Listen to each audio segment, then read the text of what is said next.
All right. Good morning or good afternoon, depending on where you're at in the country. Just wanted to get started here.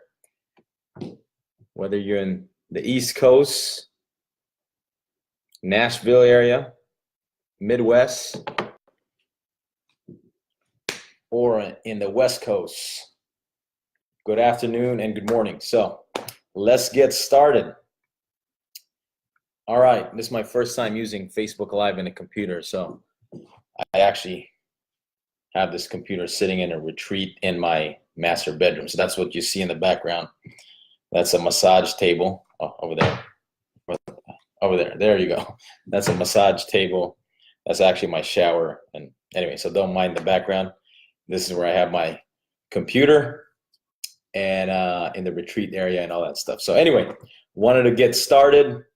And I'm excited, man. I'm actually, in about 2 days, I'll be married for 14 years. We got married on Halloween.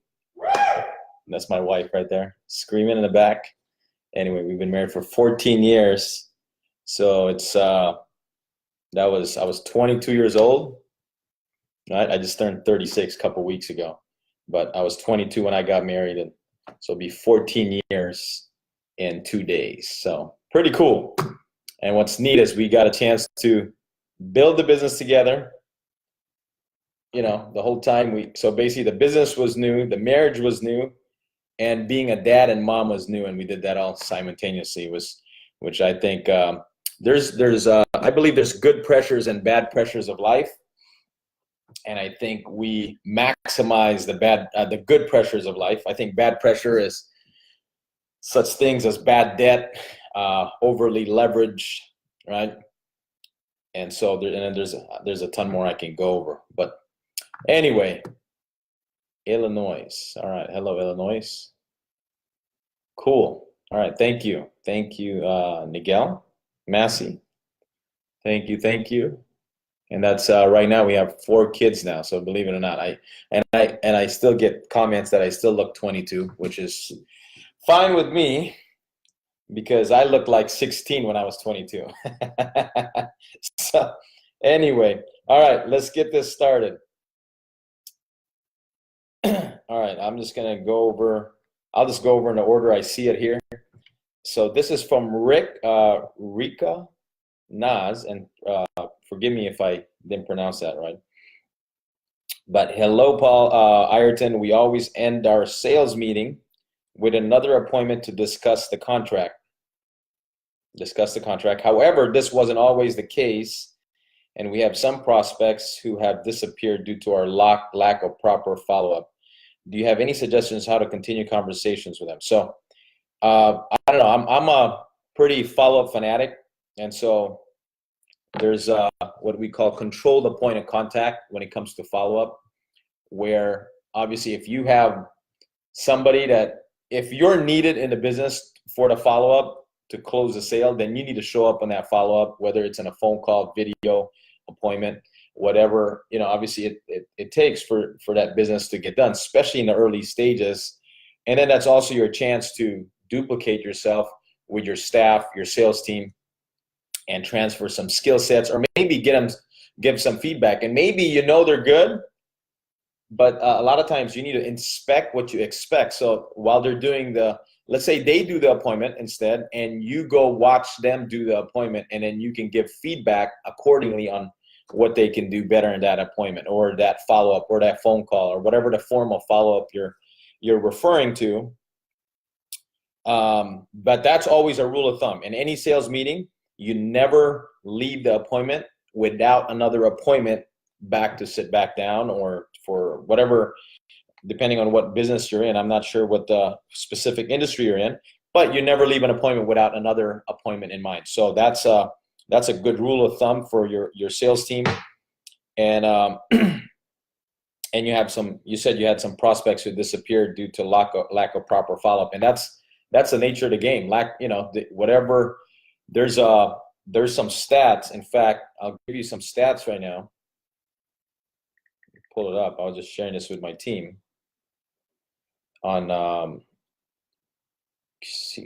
give you guys an idea here. Okay, here we go. So 48%, right? I wish I can, next time I'll have a board behind me. I have boards downstairs, but I don't want to stop this and go get the board. But 48% of salespeople never follow up with a prospect. So think about that.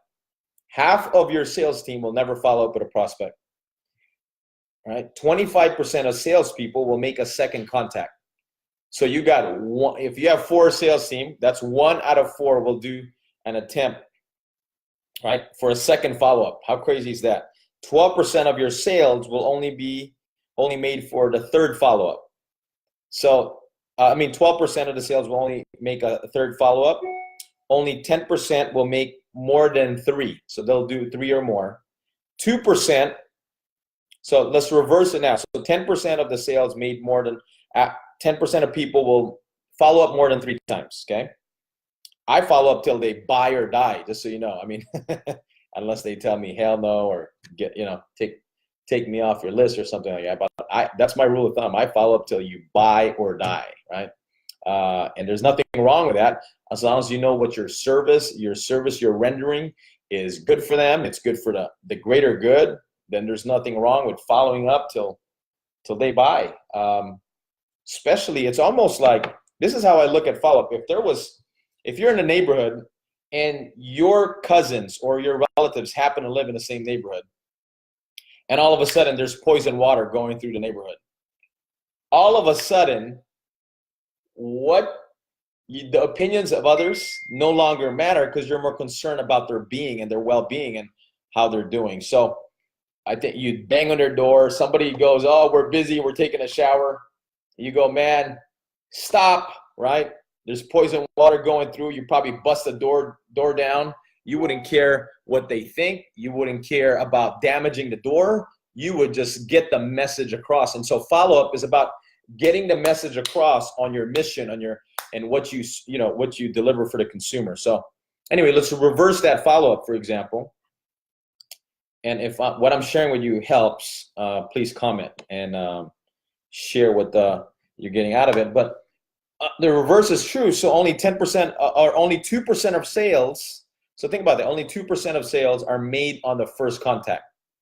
So imagine what kind of business you would have without a follow-up system where it's a continued systematic follow-up system. So if 2% of sales only made in the first contact and everybody's just touching base and then they're out of there, you're out of business.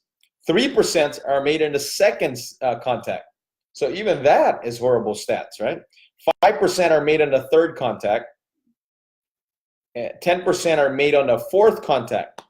Think about that for a second. 10%. So that's 1 out of every 10 leads you do business with if your sales team did 4 contacts or more to that person.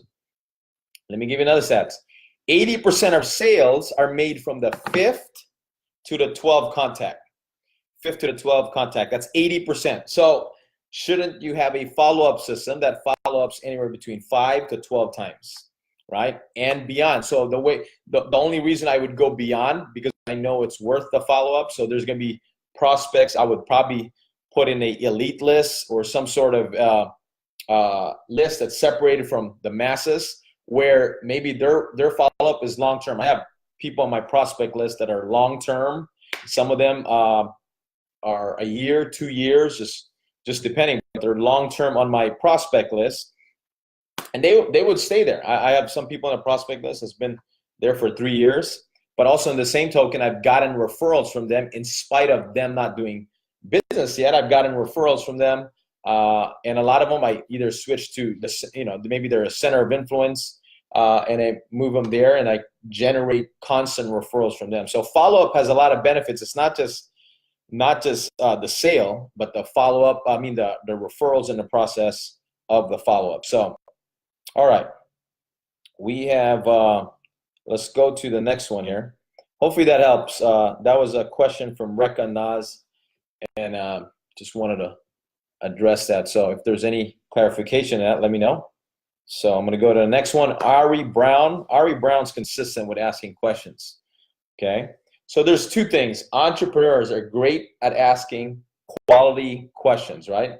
And so anyway, let's hi Paul. As a business owner, how do you prioritize, organize your workload between growing your business and actually providing services to your clients? So my question to you is, do you have a system in place do you have a sales team, and then do you have maybe a client relationship side where there's a constant follow-up on that, whether it's constant contact, there's phone calls that are done maybe in an annual basis or 6 months basis. It all depends on what type of business you're in, but there's a good balance between both. I think it's 80-20 in my view, at least my opinion. 80% in growing your business, 20% in maintaining your client, just because it depends on what kind of business. If you're in a business where your clients have to do business every single month, then maybe there's more prioritization on that. We're 80% there, 20% on new business. So for example, if I have 100 clients and they constantly order every month, right? There's constant people that reorder every month, then I would have 80% of my priorities there, because that's my bread and butter. So I guess it depends where your money comes from, but I would do an 80-20 rule, and 80% on what generates business. So if you have a consistent stream of income from 100 clients, I know some people that have a business and they have 100 clients and they don't want to grow it. They want to focus on those 100 clients and basically have a relationship with them, but they get paid on that monthly. So I don't get paid. I get paid usually initially on a sale, and then there's pay. I get paid longevity on it, but it's pennies to a dollar. So to answer that question, I guess it depends on those two sides, and depending where you're, I have a business owner that I know that owns a trucking company, and he has the same clients, the same 50 clients that basically he services to every month. So in that sense, there's a lot of customer service. There's a lot of even whining and dining with CEOs, and it's the same CEOs he's already currently doing business with. So it just depends. So hopefully that answers your question. I would do the 80-20 rule, and 80% on where you're generating revenue. There's a rule of thumb: follow the money, right? So follow the money. So if the money's with generating new business, then put your 80% there. If it's to and servicing and providing incredible service to your client because there's repeated customers or there's repeat orders, then that's you put 80% of your effort there. So, all right. Gabs Raz, and I see your name all the time too on the question and answer here.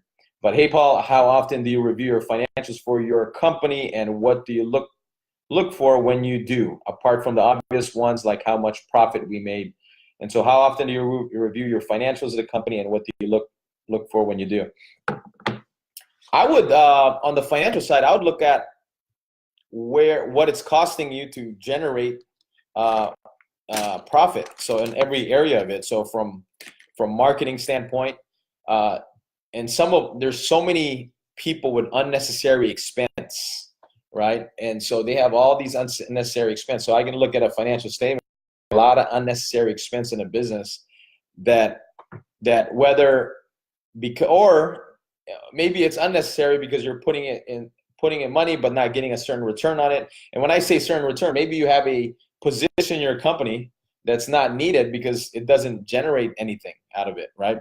And so I would start to look at your statements in that way, where you analyze, okay, how much, is this part of my outside, obviously from profit, like you're mentioning, but is this position or marketing strategy or social media campaign or whatever it might be, is it basically monetizing? And so I would assess that. I would do tests and all sorts of stuff. But how often do you review it?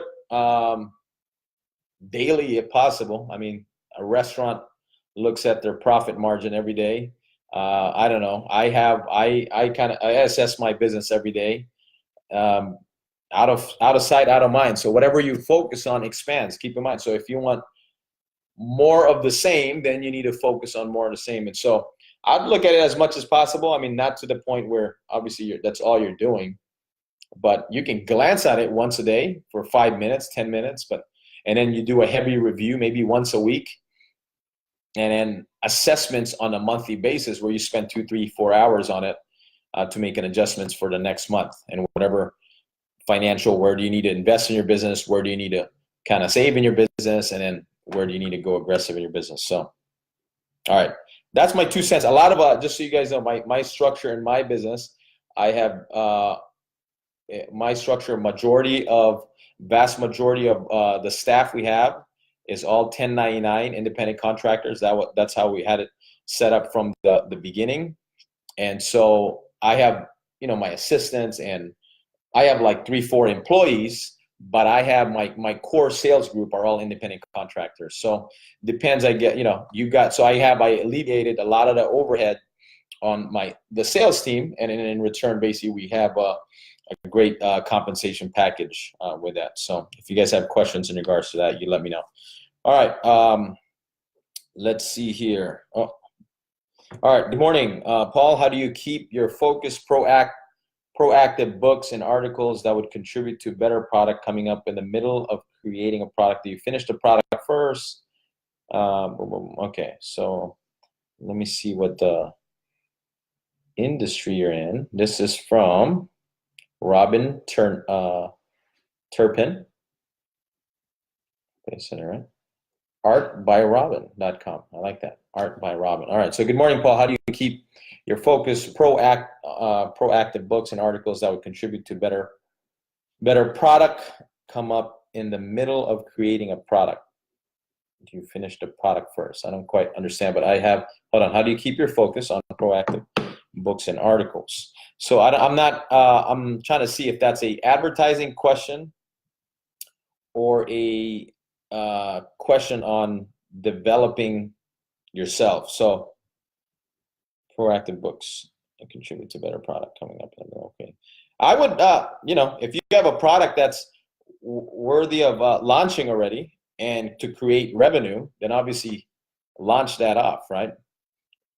So if not, then I would wait before you launch the product. I mean, the worst thing you can do is come out with a product that doesn't sell, and then you come up with another one that doesn't sell and keep doing that. So I would, I would definitely come up with a product that definitely it's a key product. I mean, you can only sell so much, and then when the product, it's not a valuable product, then it doesn't sell continuously.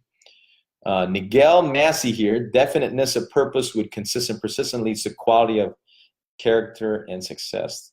That sounds like part of it in Napoleon Hill.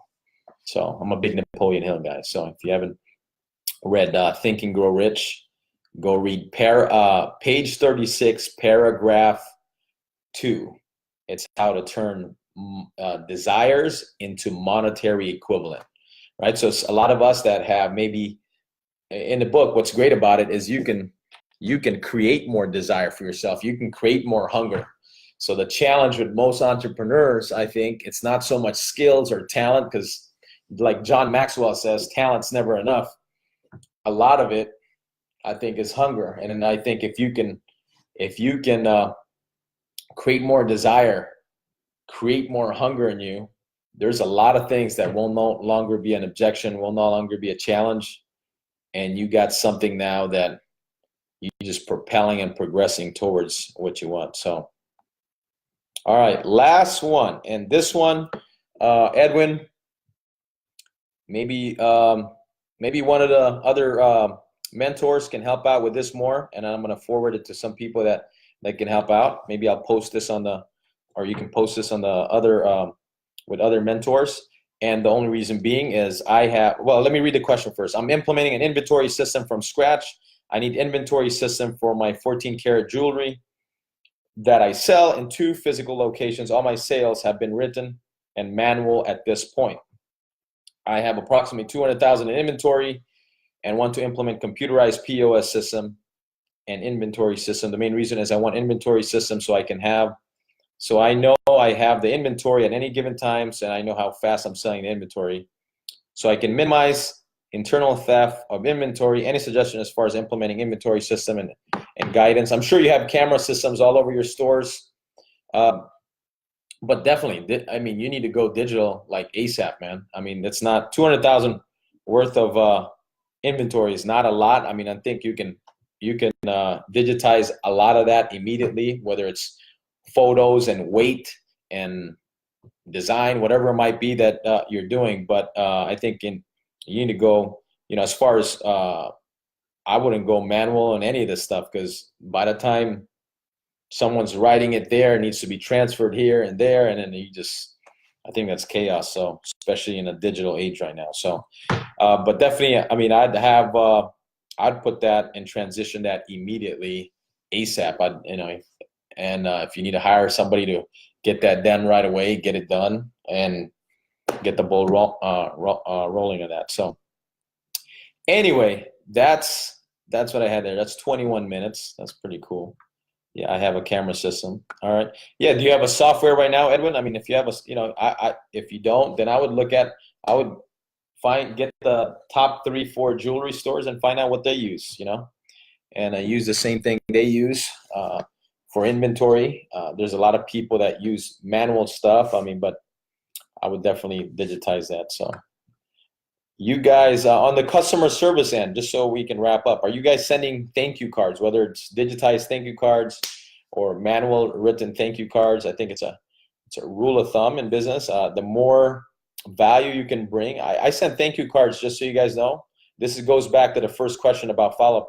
A thank you card is a form of follow-up. I send thank you cards even though someone's not done business with me. I send thank you cards when they reject me. I send thank you cards when they no longer return my phone calls. I send thank you cards after we're done with a phone call. And there's a lot of digital stuff you can use now where it does it online, so you can do it and your address is saved and it saves every thank you card you ever sent. There's companies like sendoutcards.com and there's a whole bunch of other stuff you can use. But that's that. Be follow-up fanatic. Go get what you want.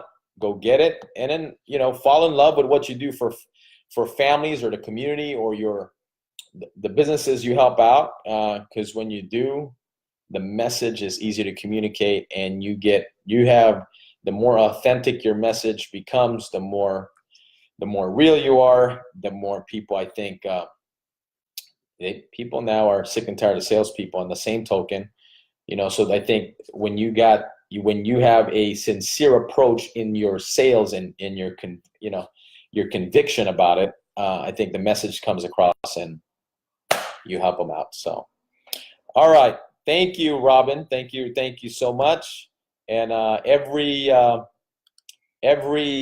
Halloween now, we spend it with the kids, obviously, so it's always, there's no more a treat. So I got to do so we just came back from Cabo. We did a quick retreat there with my wife, and it's part of entrepreneurship, man. As you're part of being an entrepreneur. As I wrap up in this call here, is being able to control who you hang out with, where you hang out, what zip code you're in, what city you're in, the schools your kids go to, and all the freedom that comes with entrepreneurship, provided that you paid the price, right? So part of paying the price is the time you invest in these things, the money, which is minimal, right? Minimal amount of money you put into this. But on top of that, the time and the energy and the effort, and you go personally grow. You can't, one of the things that I share with my team is you can't outgrow your self-worth, right? I share that with my sales team, right? Some of you guys might share that with your whole staff, and everybody goes, oh, I'm not getting paid what I deserve, I need to go, right?